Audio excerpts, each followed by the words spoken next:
Warning: the opinions expressed in this video do not represent YouTube, associations, agencies, or any particular individuals. They are merely from two guys needing to pass the boredom of their average day lives. Some explicit content may occur in this or future presentations.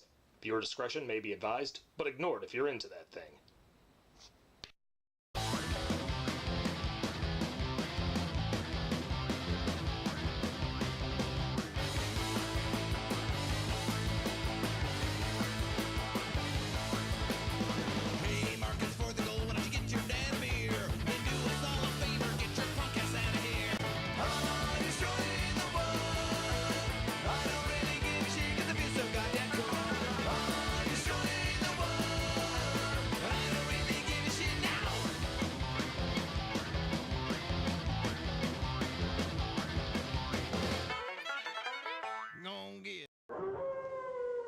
How's it going, everybody? I'm Wildman Wes. And I'm the Big Bad Wolf Benny. And welcome to another edition of the Wild Wolf Show. We hope that you like the quality a little bit better on this one. We finally got a legitimate camcorder. We were using one of those little handheld power shots for a while, so it works. Hopefully it looks a lot better this time. We're not going to dog it. That got us started. Yeah, now we're moving up in the world. Yep. Moving on up to the east side. Moving on up. Okay, anyways. All right. Now let's move on. We're going to be doing... once again, another review. We're back. We gotta get back to our roots. Yep. And we're going to be doing a review on a movie that we've loved for a long time. There's been some controversy on it, but we'll get into that in our top fives. It's Bloodsport, starring Jean-Claude Van Damme, distributed by Canon Pictures, and then later on bought out by Warner Brothers. What do you think? Should I take this or should you take it? Why don't you take this one? Okay. I did the last one. You get this one. All right. Well, our story takes place all over the world. Starts off with back and forth on locations from America to Japan, all the way to China, even all the way down into the jungles of, I believe it's either Africa and or Australia. And you see different types of fighters with different types of their disciplines, whether it be Taekwondo, whether it be Jeet Kune Do, Sumo, just capoeira. I mean, there's a lot. And me being a former martial artist, I love it. Growing up watching this, as in the late 80s to early 90s, I just loved it. Even if it was on cable and censored, I just loved it. It's cool because if you actually are a martial artist, you can actually see the different disciplines. Even when they fight, I mean, two people are using Kung Fu, which you see the two different styles of Kung Fu. Like you see the one guy's using like Shaolin style. And then you see another who's actually using like animal style and stuff like that. So it's kind of cool to see these different martial arts, fighting styles being used. And the good thing about this movie was they didn't just go get actors. They got real life martial artists, which made the movie so much better because not only do they know how to do the moves, they know how to do the moves safely without hurting the other person for the movie. So that worked, I think, for their benefit. So, I mean, that's just me. Oh, yeah. Well, but I agree with you on that. There's a couple parts we'll get into it a little. You can kind of tell they were, definitely faking it. But then there's a lot of it where it's like, they might actually really be fighting just to test their mettle. Yeah. And at the end of this opening sequence, we are introduced to the main character, Frank Dukes, who is played by Jean-Claude Van Damme.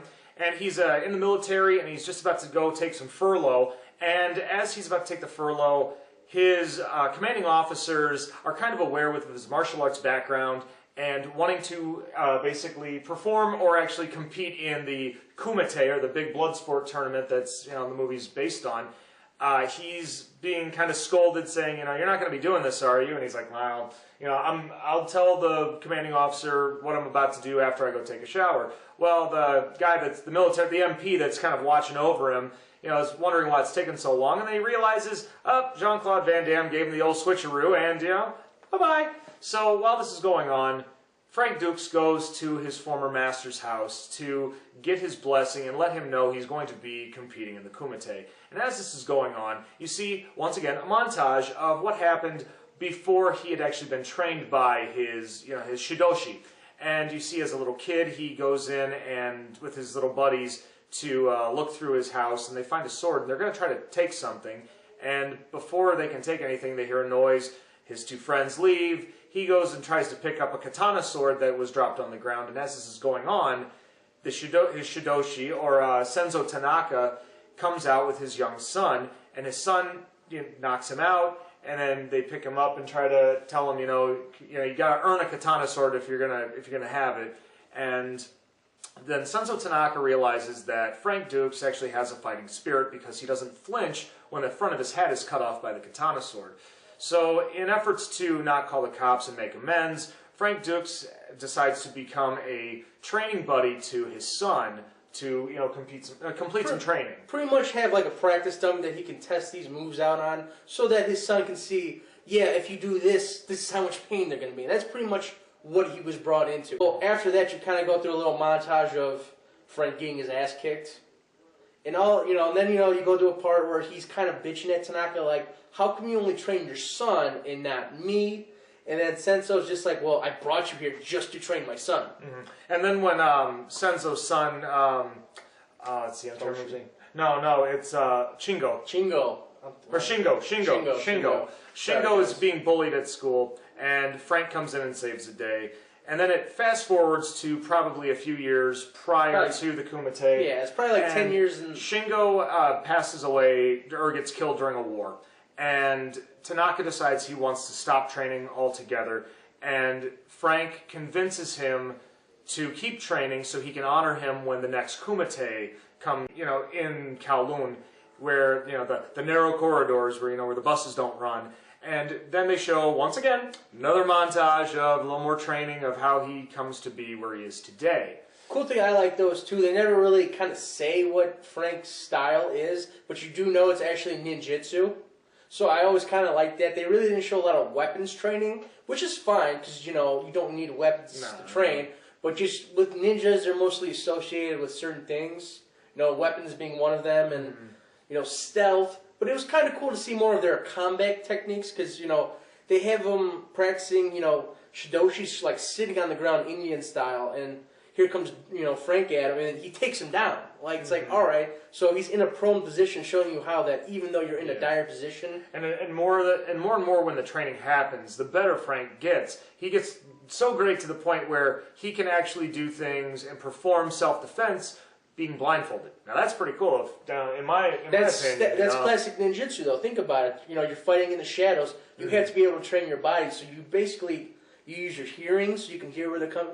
You use your sense of smell, everything like that. So it's kind of cool that they incorporated that into the story instead of like, here's how you throw a punch, here's how you put them in the lock. So it's more of that spiritual thing that it takes that discipline, which is really what all martial arts does teach you. If you've never taken martial arts, it's actually fun. I did take a little bit when I was a kid, and then later on I did boxing, wrestling, and all that good stuff, kickboxing. But no, it's fun. It does teach you discipline. I mean, you have to work at it. And after all the training is done, they go back to present day, where Frank is talking to his Shidoshi, and his Shidoshi is basically ill, probably dying. They really don't specify near the end of the movie. He's just an old man. They basically just say it's about his time. He was around during World War II, and this is in the 80s, so I mean, figure if he was in the war, he was probably in his 20s, 30s, maybe even 40s.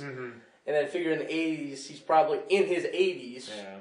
So, I mean, it's just his time. Yeah, but anyways, they have a little talk about what Frank's about to do going to the Kumite, and his Shidoshi basically says, when you fight, my spirit fights with you. And then we move on to him getting over to mainland China, where there's an introduction of another competitor, Ray Jackson. My boy. Ray Jackson. Ogre from Revenge of the Nerds! Now, he's your typical American fighter. He's big, he's funny, and really doesn't have a style. He's more of a street fighter. He's a brawler. He just pretty much whatever he can use to work. He does have some, you can tell he is skilled enough that he holds his own, not just being a big man. He's the white Kimbo Slice, basically. Basically. Nah, I'm better than Kimbo, come on. Hey, rest in peace, Kimbo, that's all I gotta say. No, Ray Jackson's just your standard big guy fighter who actually does know how to fight, but he kind of uses his strength too much instead of actually using techniques that would actually work. Yeah. So let's put it that way. He's not a bad fighter, he's just not a smart fighter. And after this, they finally go to their hotel, and they're introduced to their tour guide, Mr. Lin. Now, Mr. Lin is, he's got that kind of, I wouldn't say he has broken English, but He kind of reminds me of Jimmy Hart from wrestling. Oh, God, he's got the look. Oh, he does. He does kind of got the voice. The tinted glasses and all. Yeah. I didn't even think about that until now you just mentioned it. I've always thought he was just like, you're supposed to be a Chinese Jimmy Hart, and there's nothing wrong with that. It works. I'm Lin. Are you Ray Jackson? You look like a Jackson. No, you make Frank Dukes. It's Dukes. Oh, I gotcha. I could have put Dukes, right? No, but then Lynn takes Ray and Frank over to the tournament in, basically in Kowloon, where, where the buses don't run. Where you don't want to go unless you know where you're going or you don't. Okay, USA. Yes. So we get down there. We're in the tournament. You see the other fighters are kind of just stretching, just practicing their katas and all that good stuff. And they're giving their invitations in to the White Dragon Clan, which is pretty much the organization that's running the tournament. So they get Frank's invitation, and it says that he represents the Tanaka clan. And they're like, you don't look like a Tanaka, and he tells them that Shidoshi Tanaka trained him. So they ask him to show them the Dimmak, which is the death touch. So Frank asks his buddy Ray to pick a brick. So actually, it was Mr. Lin. It was Lin. It wasn't. Vic, choose a brick. So he chooses the middle brick. No, bottom one. Now, mind you, there is probably a stack of 8, maybe more bricks. Give or take. So you see, all the other fighters now are stopped. They're all eyes are on Frank. Frank does a little breathing technique, which, I mean, I'm not saying this is impossible, but for the movie, they probably added just to make it look cool. It looks better than like Karate Kid movies, I gotta say that. So he does a little breathing, concentrating his energy, hits the top brick, the bottom brick shatters. So they let him in the tournament. Again, I don't know if that's actually possible. If it is, I've never really seen it outside of a movie. But Dimmak, there's a lot of styles that have Dimmak. Like even in Kill Bill, the 5-finger palm of death. Exactly. There's so you've many. Heard it before. Is there any truth to it? Well, we're not martial arts masters. We can't really tell you. No. We have fighting experience, but we're not masters. And after Frank, performs the Dimmak, the judges feel that he's qualified for the tournament, and then we move back over to the hotel where we're introduced to the female counterpart to Frank Dukes, Janice. She's a reporter trying to get She's looking for a story. She's looking for a story, and she's not liking some of the people that she's talking to because they're trying to have their way with her. And then Frank, being he's got to puff up and try to save the girl. He's the hero. He's a hero. I mean, Jean-Claude Van Damme's a hero in pretty much every movie. That I know of. I mean, there might be a movie or two where he plays bad guy. Well, he played the bad guy in The Expendables too. Oh yeah, I'm just saying back in the 80s. Yeah, he was a hero back then. Yeah, he was. So anyway, he does a cool little Bruce Lee moment where he tells the fighter Hassan to hold the coin in his hand, and he'll grab it out of his hand. And if he doesn't, Hassan gets the girl. So Hassan closes his hand. You lose, American asshole. And then Frank does this weird little. Opens his hand. He switched coins, which is actually a nod to Bruce Lee. Bruce Lee could actually do this. So Hassan's all pissy, but Frank gets the girl. So I mean, it works out. Yeah. And apart from that, then we go into day 1 of the tournament, where a couple little fights happen here or there, and we're introduced to Chong Li, played by Bolo Yeung. This man has been in every martial arts movie you can think of from the 1970s, probably up until now. He was the main villain in Enter the Dragon. Well, not the right-hand man of Mr. If that's Mr. where Han, you're going to know him basically. from, is he played Bolo. He was the big jack Chinese guy who pretty much threw a beatdown on everybody he fought. Yep. I mean, wow, yeah. Yep. So you kind of get an idea of where this is going, and then as this is going on, Frank has his first fight against Hassan, the man that he did the coin trick on to get Janice, away from them, and takes him out in 12.2 seconds. Breaks the record. He broke the fucking record! His first fight in the tournament! I love when Ray gets all excited. Yeah, Ray Jackson is really one of my favorite parts of the fight. So Frank wins. No big deal. He just broke Chung Lee's record. So it's just like they have this rivalry going on now. And you find out actually, too, Mr. Lin's telling him that in the last tournament, he kind of killed a guy. Yeah, kicked him in the throat, killed him, and he sat there and he watched him die. Yeah. So you know this guy, I believe he's a Taekwondo master? I believe so. Yeah. So he's got powerful kicks. That's what Taekwondo is known for, is their kicks. So he does I know throw that from punches and experience. stuff, but he does throw a lot of kicks, and you can just see the power. Like I said, he's a big guy. He's got muscles on muscles. He was actually a bodybuilder too, wasn't he, for a while? I think so. I'll have to go back into my research. So yeah, he's a big guy, so you know he's got legs probably the size of my head. So you know he knows how to get power behind those kicks. And after a couple of these fights happen, Frank gets his little date with Janice after he had saved her from Hassan and all that. Again, I'm sorry. Did we really need this in this movie? No. But that's later on. Well, the thing about Van Damme is the fact is... He just always wants to get some from the ladies. Well, no, in every movie they have to do a close-up of him putting on like a pair of really tight briefs or whatever. I'm just like, we don't need it. It happened in Bloodsport. It happened in Double Impact. It happened in, let's see, Death Warrant. Yes, it happens in a lot. Give me some chong-chong. Seriously. So anyway, so we get to the date, and he kind of tells her that, like, look, I can't bring you in. And she's like, oh yeah, that's fine, I just got laid, so whatever. Well, being a reporter, she knows, gets in. Yeah, she goes undercover. And you see a little bit more of a montage. Montage again. Don't need a montage. Even Bloodsport had a montage. 4. Yeah, oh god, maybe more than that. No, let's see. I'll have to count through We'll have later. to count through, but I'm pretty sure it's either 4 or 5. So anyway, now we're going back to the tournament. You're seeing fighters getting eliminated. And like I said, this is actually a cool montage. That's actually one of the better ones. Because you get to see all these different fighters and their styles. I mean, like I said, us being martial artists, we can kind of pick them up. It's like you do see a lot of kung fu, but you see the different variations. You see a Shaolin monk pretty much style going up against an animal style. I want to say it was actually Crane. But I'm not sure. I have to check. My favorite moment, though, was Chong Li against Paradis, the Capoeira fighter. Yes.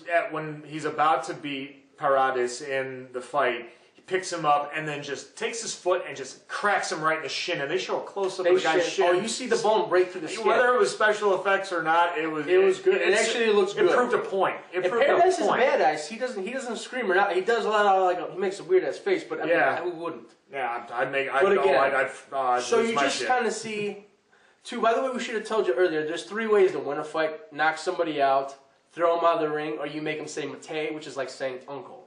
So at this point, you've seen people getting thrown out of the ring. You've seen people getting their asses knocked out. Nobody says mate, and we'll get back to that.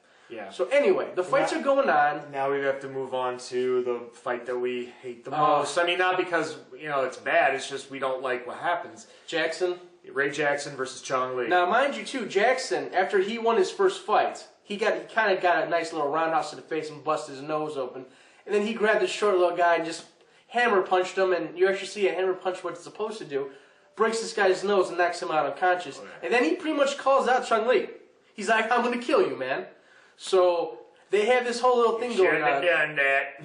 Now, well, you see now, again, this fight actually shows more of Ray's fighting prowess out there because he's able to block kicks. He's using smart techniques to hurt the knees and stuff with his elbows. And then what happens to every good fighter in a good movie? He showboats. They get cocky. He knocks Chong Li down, and he's trying to get the fans to yell Jackson. Chong Li gets up, kicks him in the throat. And then as he's on the ground, he kind of, pretty much curb stomps him. Yeah. That's the best way to do it. Now, lucky for Ray, he's got a thick ass head. Well, he did play Ogre in Revenge of the Nerds. So he does survive, but he is, I think he was in a coma for at least a day before he does wake up. And now Janice is worried about Frank, that he's going to get killed. Oh my gosh. Being a woman. Well, I mean, hey, I understand maybe concerned friend, but whatnot, but it's just... Anyways, So again, we get another montage. Yep. We get Frank soul searching. Jean-Claude Van Damme doing this padded, I'm going to do splits because I can. And he's doing some of his kata, trying to meditate. So as he's doing it, you got another montage going on, and then you see our favorite reporter goes to the police. Now, we did forget to say that we have Helms and... Helmer and Rollins. Which are part of the military or whatever. They're trying to bring him back, so they've been chasing him all over China. So she goes to the cop, the head cop, and he pretty much tells, our favorite agents now that we know where he is, we know where he's going to be. One of them played by Forrest Whitaker. Oh, man. Forrest Whitaker. Yeah, very young. I mean, I think this came out probably... right after Fast Times. Fast Times came out in 82, 83. This came out like, what, 87? 86, 87. Yeah, so a couple years after. But, so anyway, so Frank's finally coming. The whole time, too, the White Dragon Clan is telling Mr. Lin that he needs to get Frank here now, otherwise he's going to be disqualified. So finally, Frank gets there. He's coming down the corridor, and he's greeted by this creepy Asian dude who just starts laughing, which was pretty much the cue, for the officers to come and get him. So you see the main cop, the chief of police, and then you see your two agents, and they're like, we're going to stop you. You shouldn't have been here to begin with. And Frank's all like, I'm going to finish. I have 2 fights left. So these cops are trying to come get him. Frank's taking him out. He's trying not to hurt him. And then he gets to the end, and they pull out their tasers, the agents, and he pulls up a garbage can lid, bounces him off, and hits knocks the cops out. So basically, he gets his 50,000 volts through him. Yeah, so he gets to go and fight. So when the guys are like, we can't stop him, obviously, so they let him fight. So again, we go back to the tournament. He fights the Muay Thai master, Paco. Paco, I think. Well, but before that, No, he fights Paco, and then we see Chung-Li, he fights the Jeet Kune Do master. And that's another nod to, again, the Bruce Lee. But Chung-Li he dismantles this guy, and then he straight up just snaps his neck. Now, at this point, the referees in the ring kind of looks at the Grand Masters and just like... And then the Grandmasters turn around and bow their heads in respect because they realize at this point Chong-Li has disgraced the Kumite. I mean, they realize that death is certain at moments in a tournament like this. But this guy legit has no regard. He had already knocked the guy out. He just used this as an emphasis to Frank Dux, saying this is going to be you. So now they take a little break. They rearrange the ring. It's no longer flat. It's kind of got a little curve to it. So they're kind of disrobing now. They're just basically getting down to like their trunks. And you see that Chung-Li's trainer puts a salt pellet in his belt. So Chung-Li's kind of an unfair fighter already, but now he's a scumbag.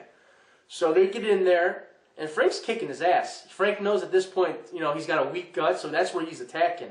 But what he doesn't realize is that with that salt bomb that's basically under his belt, every time he hits him, it's going to keep cracking it open and cracking it open, so it becomes a powder. So pretty much at this point now, Chung-Li's on the ground, and he knows he can't beat Frank straight up.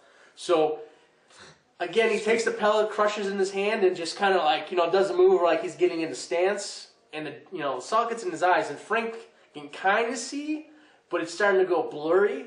So he starts getting some cheap shots. He gets some cheap shots in, and then Frank kind of does his, or Jean-Claude, I should say, does his patented scream, slow motion effect, scream. Yeah, it's 80s, so of course, and then he relaxes and he remembers his training. So he gets a good shot in on Chung-Li, and then Chung-Li tries to do another cheap shot, throws the referee at him. Frank knows it's not Chung-Li. He kind of pushes him behind him. He's keeping him behind him. And he's fighting. So, a quick question: in that segment where Van Damme is, trying to meditate, and it goes in slow motion, is that Jean-Claude's kind of version of hulking up? I guess so. Hey, you're wearing your Hulkamania shirt. He's unplanned. I know he's Van Damming up. So anyway, Chung-Li's getting his ass kicked. Frank kind of gets a little out of hand with his little roundhouse kicks there. That's more Jean-Claude's dancing. The only funniest moment of Janice in that whole movie is the close-up of her laughing, because I don't know if it was just she just loved the fact that he was doing those kicks, or she was breaking character because she was wondering, what the fuck is going on here? Again, just hit him already! Jean-Claude Van Damme, before he started martial arts, he was a ballerina, which, before you make fun of it, actually helped his flexibility, which made him able to do the splits and get those good kicks. Well, dude, Bruce Lee was a cha-cha champion. Yeah. That's what I mean. Christopher Walken did dance, man. Come on, it's good for dance. What's what it is? Man. So anyway, finally he gets Chung-Li down and gets him the knockout, but he doesn't take the knockout. Oh no, he grabs Chung-Li by the head, and he could snap his neck at this point, but he's like, say it. So he's starting to put more pressure on it. Finally, Chung-Li says, Mate. So he taps out, and it's over. He pretty much bitched out. Frank wins the tournament. Frank's going to go back home. And, yeah. That's pretty much the movie. Happy ending. The only thing that they add at the end of the movie is they tell you the real-life Frank Dux. He was the champion for 5 years. He had, 154 fights. He still holds 4 records. Fastest knockout, fastest kick.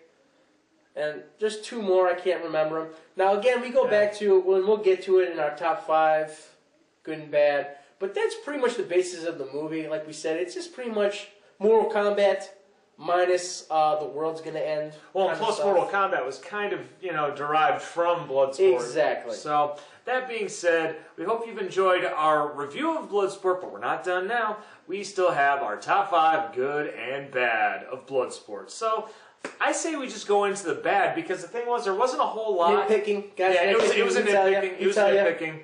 We tell you if there's good or bad, and this was a nitpick one. I'm sorry. Yeah, but, hey, you take the good with the bad. So, well, let's get to the bad. Alright, guys. We're going to go with the bad side first. Number 5, let's just get it out there. Janice. Yeah. Oh, God. Her character was not needed. The only reason why they put her in there is because they wanted to put a hot chick in the movie. And, sex sells. Yeah, hot chick for 80 That's standards. all, that's all, yeah.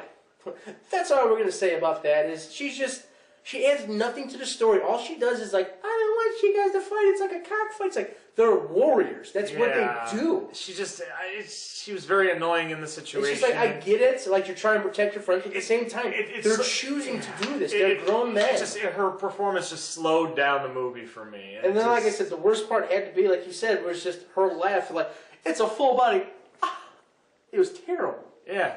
I've seen mimes do better acting when they're laughing. I can't remember this actress's name, but I have seen her in a few other things. She's okay. not terrible. She's okay. Just in this performance, I think she was lacking a little bit. Yeah, if they probably would have had like more of an action female at the time. Now, that would have been cool. Yeah, Talicia Soto at the time, though she wasn't, Princess Katana yet, she did play Vampirella and she was in James Bond films. It's like, come on. You could have picked a better female counterpart to Jean-Claude Van Damme in this. Again, we're going to keep that short on this because, like I said, she didn't play that pivotal role in the movie. Just the scene she was in, she bothered us. So number 4 on the bad side would have to be the characters of Helmer and Rollins. Now, granted, I'm not saying this in this aspect of that their performance was bad or that the actors were bad. No, they actually did really well together. They enjoyed off each other very, very well. Like I mentioned, like Forrest Whitaker, phenomenal actor. It's just the way how they used the characters was. I understand, and even in an action film, you kind of have to have some comic foils. But I think that we already had that with the character of Ray Jackson. Yeah, and my problem with them is, too, if they're from the military, trying to bring them back, they would have some skills. They'd be a little more covert. And they weren't. They were kind of just like the Scooby Gang, like, there he is, let's get him, guys! Oh, yeah, Scooby-Doo, or even like the Three Stooges, It's just, they just weren't believable as government agents. They were just. I feel like they were the PIs that they're like, oh, here's a couple private detectives, go get our guy, we'll pay you money. Yeah. And that's what it came across as. Yeah, because even at the beginning of the film, when they, the commanding officer for Frank Dukes. Yeah. They're very unprofessional. Yeah, professional what? I swear I say that in every episode. I know. Don't I? Well, I'll have to make a T-shirt. That's our catchphrase, I guess. No, it's Cameron's catchphrase in Ferris Bueller. That's true. Oh well, but we love you, Cameron. We do. All right, number 3 on the bad side is there's a fighter named Gomez. Now he's a professional fighter. He's a real fighter. He was actually in the UFC number 2. So this is a while ago. But he comes in the ring. The judge is kind of like telling him, take stances, do all that good stuff. And then before he says go, the guy kind of just like, and then he kind of flexes. Now, mind you, this is like halfway through the tournament. This is in the quarterfinals. Yeah, so we're in the top 8 now. So you would think at this point, everybody who's made it this far is a very capable fighter. Well, as soon as the official says go, Frank just fucking kicks him in the face. The guy goes flying. And then he kind of gets up and he's kind of a little like, where the fuck am I? He jump kicks him in the face, knocks him out the ring. So 2 kicks, this guy's done. He went out like a punk. Now, it's not that we're saying Jean-Claude Van Damme's character, Frank Dukes, isn't that good. But if you're a fighter and you've made it this far against all these other fighters, who the hell were you fighting to make it to the quarterfinals? In the sake of the storyline, in the plot, that's just kind of how... I get it how you want to show that Frank's that good, now, that fast. Like in the beginning of the tournament when Frank Dukes is fighting Hassan, I can see it when he breaks the record with 12.2 seconds, yeah. I can see it, but at the same time, if you think about it, we should go back and count that fight because that fight might have even broke the other record from before. Might have to check that out later, ladies and gentlemen. That was fastest knockout, though. It wasn't fastest win. Well, but still, now you're just mixing apples and oranges now. Again, we feel like his character should have got maybe a better treatment than what he got. Fair enough. 2 kicks, you're done. You made it to the quarterfinals, bro. Come on. Yeah. That's like me going all the way to the UFC championship title and then just like, I go down in 1 punch. Come on. It's happened before. It has happened before, I know. It has happened before. I know. So number 2 on the bad side of Bloodsport. We kind of tapped on this earlier during our little review session of it. Montage overload. That's all I can really say. The movie was pretty much all montage. The movie was what? It was an hour and a half long. Yeah, I mean, it's okay. I'm gonna shoot on you guys on this one. All right, this is like my wrestling shoot. Okay, I love Bloodsport. I do. It is my guilty pleasure. However, if I'm going to nitpick anything in particular that it kind of bugs me at times, it's the montage overload. Granted, there's a lot of movies that don't age well. This one, it's kind of a coin toss. I mean, it's good for what it is, but the montages, if you're going on that alone... Well, let's do a count right now. So we have the beginning one where he's training. Okay, there's one. We have... the first tournament. The first tournament where, like, you see all the fighters in the respective... Oh, wait, backtrack. Shidoshi montage. The whole training thing. You have all the other fighters montage when you're seeing all of them getting ready to leave for the Kumite. Well, no, that's the opening sequence. That's the opening sequence? That's the opening. So opening, Shidoshi, first part of the tournament. You got then second part of the tournament with Ray Jackson. And then you have where he's on the roof meditating. 5. And then... That's it? Yeah, I told you 4 or 5, so... Yeah, wow. 5 montages in the movie. Damn! You know what mono means? It means 1. You have 1 of those. Yeah. That's a... I mean, you know, Rocky... Well, you had like two in Rocky. Yeah, there's a lot of movies that have montages, but like you again, said, though, you can't say... It's just too many montages. It's just a little overload. I mean, like I said, I love the movie. The cool thing is, though, at least they use good music for the montages. And we'll get into that. We'll get into the music. We will. Number 1 on the bad side, have you ever watched a movie and it says based on a true story, so you just take that story, everything in the movie, that's really what happened? Well, you know, they switched the story up to make it more theatrical for you, that it'd be more entertaining. This was the case when we found out that this was based on a real-life Frank Dukes. And I learned about this probably when I was in my teens. He actually did have schools, ninja schools out there. Now, my only problem with this is, the only people that were in the room for the Kumites were pretty much the fighters, maybe a few high-profile people that want to come to bet on the fights, and the Black Clan, Black Dragon Clan. So, and I'm sure they had to sign something where they couldn't, talk about this, because I mean, it was a secret tournament. The first rule of Kumite: you do not talk about the Kumite. Second rule of Kumite: you do not talk about the Kumite. So basically, it's just. We don't know if everything that's coming out of this is actually a fact or they just put it in there to be honest. I mean, the good thing is they never put at the beginning or the end of the film based on a true story. They just say based on the real life of Frank Dukes. So again, you don't know if he's lying. I'm not calling him a liar before anybody says you're calling him a liar. No, I'm not saying he's lying, but if you don't have anything to prove that all this stuff happened, it's just your word against... Well, no. I mean, and kind of like I said at the beginning of, the episode, or this, it's that, there is some controversy about this film, about whether or not a lot of this was fabricated or if it's real. I mean, granted, I believe that Frank Dukes is probably one of the greatest martial artists of his time.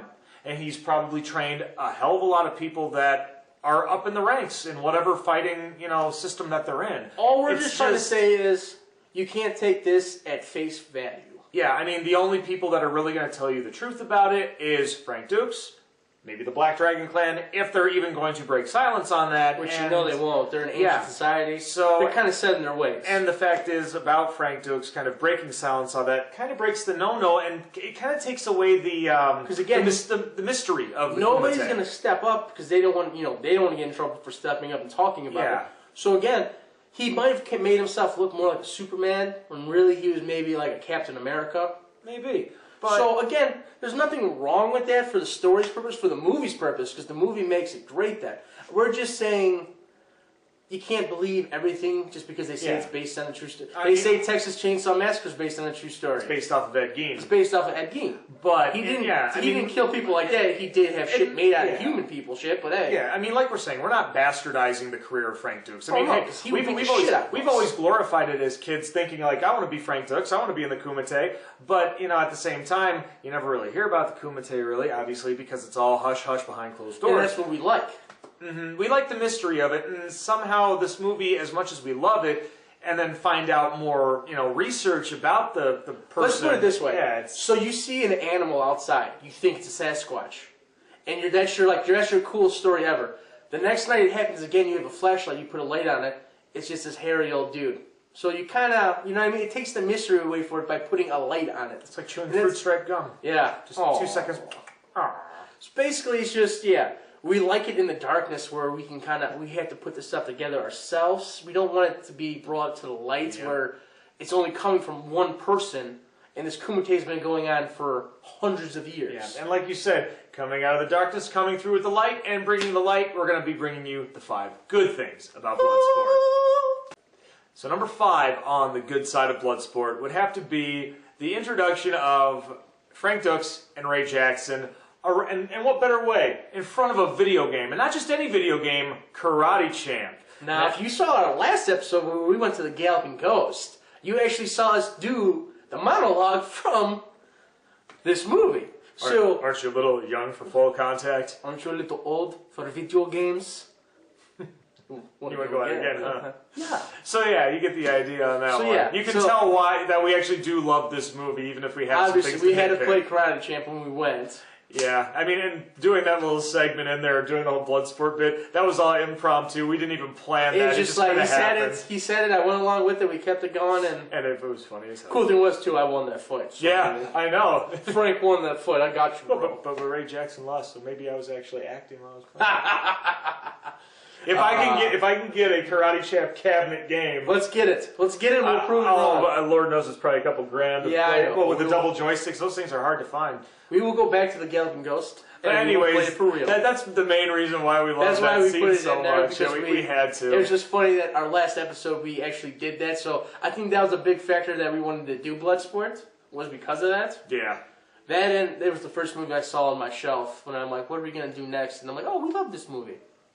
So hey, might as well. Hey, if we both love the movie, we're going to do it. Even if we don't like the movie, we'll We're probably end gonna up doing it. If there's a movie that you want us to do a review on, leave a comment in the section below and we'll put it in there and do an episode and give you a shout out in the process. We always tell you this because we love you. we do. So number 4 on the good side of Bloodsport, the music. Oh God, we already touched on that earlier with the montages.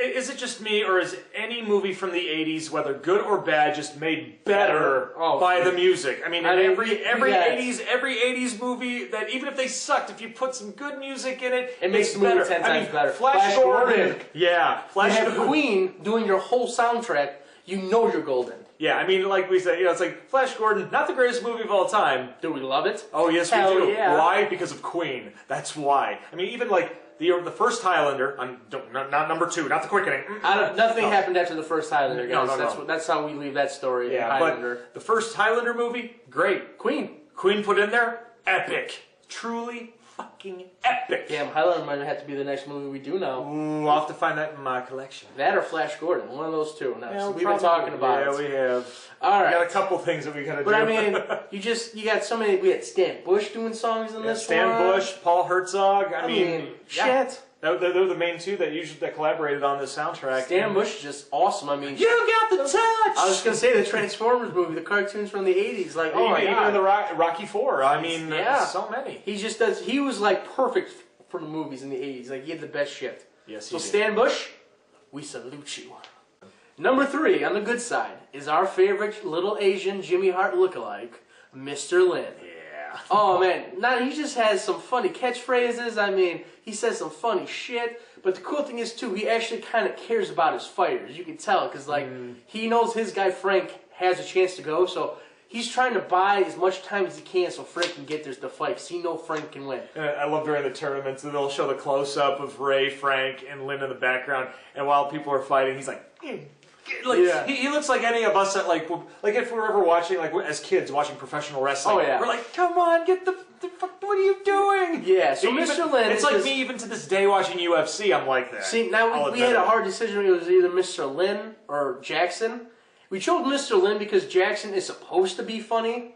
Where Mr. Lin, I don't know if he was trying to be funny. He just came off as funny. So that's why we had to bump him above Jackson. Yeah, I mean, and technically because this was made by Canon Films. I mean, being an international film company, they're able to do a lot of characters that were based in their origin countries. And a lot of, and I hate to say it, but I mean, even to present day, whether it's, 20th Century Fox or Warner Brothers, there's been whitewashing. I'll say whitewashing. The elephant in the living room. Again, there's a time and place for that, obviously.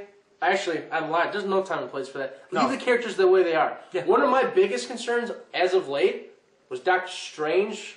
Not that they put a woman as the ancient one, that they made her a Celtic woman when he's clearly supposed to be an Asian man. Yeah, and like I said, even if they made it an old Asian woman, I wouldn't have been too upset. Yeah, and and going on that, your issue is Doctor Strange. My issue, even though the TV series on Netflix is actually really good, Iron Fist did get a little whitewashed. I will admit it. It's not. I'm not saying it got completely whitewashed, but it did a little bit. But the good thing about canon films is they stuck true to origins of anybody from whatever country they came from. Like I said, that was probably one of the better parts I like. Besides having the martial artists, they had them all do the style. They got martial artists from their country that did their home country style. Mm-hmm. Like I said, Chun-Li did Taekwondo. He's from Korea, so yeah, I mean, and also with Mr. Lin's accent, you can tell he has a little bit of a twang, but at the same time, you definitely could tell he had some dialect coaching to help him try to get rid of it, so he sounded more. And not just that, but if you think about in a historical standpoint, China was owned by the British Empire at one point, so he kind of has a little bit. It's like a mixture between English, Chinese, like a British accent versus whether it be Cantonese or Mandarin, accent. Exactly. It's just it's kind of cool that they did pay very close detail to that. So again, I mean, you're going in this movie thinking oh, it's just a fighting movie. You got martial artists fighting, cool. But then you start noticing stuff like that, and it's just they did their homework. You got to respect them when they do stuff like that. Even though canon, got debunked in the mid '90s. It happens. But again, better than Masters of the Universe, I can say that. Yeah. So Mr. Lin was just a favorite person. Every time he was in a scene, you knew he was going to say something funny, even if it wasn't meant to be funny. Like there's a scene where when Ray Jackson gets knocked out, he's trying to hold Frank back. Now mind you, he's a little Asian dude. Yeah. And Frank's, you've seen Jean-Claude, and he's got muscles on muscles, the muscles of Brussels. Shit. Yeah. So he's trying to pull Frank, and then he's yells come back, Frank, come back. Yeah. And just the way he's doing it, I'm sorry, I laugh. Like I said, that's why we put him on the list over Jackson. Because Jackson was definitely, he knew he was funny. Where Mr. Lin was trying to be serious, you just can't take him serious because he looks just like Jimmy Hart. Yeah. Glasses and all. And the mullet. I'm telling you, I can't believe he even had a facial hair but all kidding aside, Lin, you are awesome. Number 2, the brick moment. Now we have 2 brick moments we're going to talk about. The first one we already kind of talked about was the dim mak. Awesome. But the one I want to bring up is when fucking Jackson decides he's going to do a dim mak. So, he has the Black Dragon member pick a brick.